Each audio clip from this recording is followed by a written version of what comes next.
전작동 말씀 묵상 2021년 3월 19일 금요일 누가복음 19장 28절에서 48절 오해. 예수께서 이 말씀을 하시고 예루살렘을 향하여 앞서서 가시더라. 감람원이라 불리는 산 쪽에 있는 벳바게와 베다니에 가까이 가셨을 때에 제자 중 둘을 보내시며 이르시되 너희는 맞은편 마을로 가라. 그리로 들어가면 아직 아무도 타보지 않은 나귀 새끼가 매여 있는 것을 보리니 풀어 끌고 오라. 만일 누가 너희에게 어찌하여 푸느냐 묻거든 말하기를 주가 쓰시겠다 하라 하시매 보내심을 받은 자들이 가서 그 말씀하신 대로 만난지라. 나귀 새끼를 풀 때 그 임자들이 이르되 어찌하여 나귀 새끼를 푸느냐 대답하여 주께서 쓰시겠다 하고 그것을 예수께로 끌고 와서 자기들의 겉옷을 나귀 새끼 위에 걸쳐놓고 예수를 태우니 가실 때에 그들이 자기의 겉옷을 길에 펴더라. 이미 감람산 내리막길에 가까이 오심에 제자의 온 무리가 자기들이 본 바 모든 능한 일로 인하여 기뻐하며 큰 소리로 하나님을 찬양하여 이르되 찬송하리로다. 주의 이름으로 오시는 왕이여 하늘에는 평화여 가장 높은 곳에는 영광이로다 하니 무리 중 어떤 바리새인들이 말하되 선생이여 당신의 제자들을 책망하소서 하거늘 대답하여 이르시되 내가 너희에게 말하노니 만일 이 사람들이 침묵하면 돌들이 소리 지르리라 하시니라. 가까이 오사 성을 보시고 우시며 이르시되 너도 오늘 평화에 관한 일을 알았더라면 좋을 뻔하였거니와 지금 내 눈에 숨겨졌도다.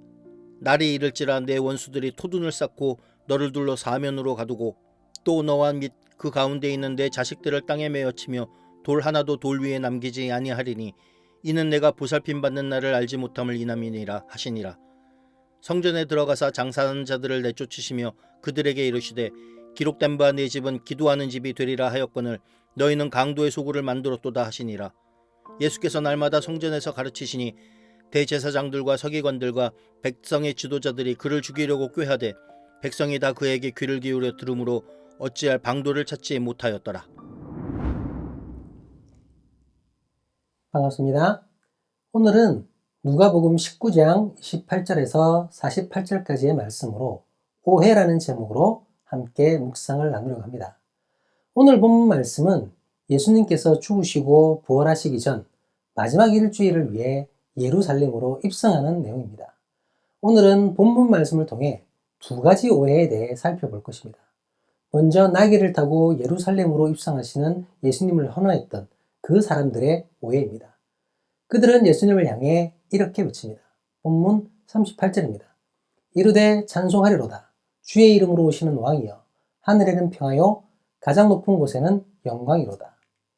그냥 들어서는 올바른 찬양이며 당연한 환영으로 들립니다. 하지만 정작 이렇게 외치고 있는 사람들은 심각한 오해를 하고 있었습니다. 그들은 주의 이름으로 오시는 왕이라고 찬양하지만 예수님께서 어떤 왕으로 오시는지 알지 못했습니다. 평화와 영광을 노래하지만 예수님에 의한 평화와 영광이 어떤 것인지 모르고 있었습니다. 사람들이 예수님을 환호하며 환영했던 그 이유는 자신들이 그토록 기다렸던 메시아라고 생각했기 때문입니다. 이제 예수님께서 예루살렘에 들어가시게 되면 뭔가 큰 일이 일어날 것이라고 기대하고 있었던 것입니다. 예수님께서 자신을 환영하는 사람들과 함께 봉기를 일으켜 로마를 전복시키고 새로운 이스라엘을 일으킬 것이라는 자기들의 소망을 꿈꾸었던 것입니다. 하지만 그것은 예수님의 뜻이 아니었습니다. 예수님은 이스라엘 민족을 단순히 로마로부터 해방시키시기 위해 오신 것이 아니었습니다. 예수님께서는 처음부터 회개를 외치며 하나님의 나라를 선포하셨습니다. 가난한 자와 마음이 상한 자에게 주어질 천국을 기억하라고 하셨습니다. 그리고 영원한 생명과 천국을 위해 지금 예루살렘으로 들어가시는 것입니다. 로마를 전복시키는 것이 아니라 인간들의 영원한 생명과 하나님의 나라를 위해 그들에게 죽임을 당하시게 될 것입니다. 그것을 위해 어린 나귀에 오르신 것입니다. 이러한 사람들의 오해는 이후에 너무나도 슬픈 결과를 낳게 됩니다. 자신들이 기대했던 것과는 다르게 무력한 모습으로 체포되어 재판받는 예수님을 바라보며 사람들은 십자가에 못 박으라고 외치게 되는 것입니다. 주의 이름으로 오시는 왕이여 라고 외쳤던 그 입술로 예수님을 십자가에 못 박으라고 소리를 지르게 됩니다. 두 번째 오해는 성전에서 장사하는 장사꾼들의 오해입니다. 그들은 성전으로 봉헌하러 오는 나그네들을 상대로 폭리를 취하고 있었습니다. 하지만 그들은 자신들의 잘못을 전혀 인식하지 못했습니다. 제사장들과 이미 얘기가 다 된 상태이기 때문에 아무런 문제가 없다고 생각했었습니다. 먼 길을 와서 하나님께 예물을 드리는 사람들을 위해 봉사하는 것이라고 착각했을 수도 있습니다. 어쩌면 자신들은 성전에서 하나님의 일을 하는 하나님의 사람이라고 망상에 빠졌을 수도 있습니다. 하지만 예수님께서는 그들을 향해 단호하게 말씀하셨습니다. 기록된 바 내 집은 기도하는 집이 되리라 하였거늘 너희는 강도의 소굴로 만들었도다. 사랑하는 믿음의 형제자매 여러분, 오늘 본문에 드러나는 이런 오해를 오늘날의 성도와 교회에게도 발견하게 됩니다. 하나님의 나라와 영생을 말하면서도 이 땅에서의 성공을 위해 온갖 수단을 동원하는 이들을 보게 됩니다.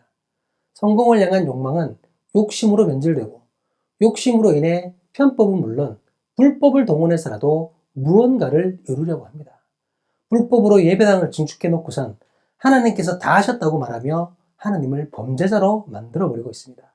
자기가 고생해서 모아놓은 수많은 사람들과 커다란 건물이라면 무조건 아들에게 세습해야 하고 그것이 하나님의 뜻이라고 주님의 축복이라고 거짓 증언까지 하고 있습니다. 교회를 강도의 소굴로 만들어버린 인간들입니다. 사랑하는 믿음의 형제자매 여러분, 우리는 예수님을 따르는 사람들입니다. 예수께서 어떻게 사셨습니까? 예수님께서 어떻게 죽으셨습니까? 예수님의 말씀을 따르는 우리 길 주님의 이름으로 간절히 기도합니다. 예수님의 삶을 본받아 그 삶을 따라 사는 우리 길을 주님의 이름으로 간절히 기도합니다. 예수님의 그 처절한 죽음을 기억하는 우리 길을 주님의 이름으로 기도합니다.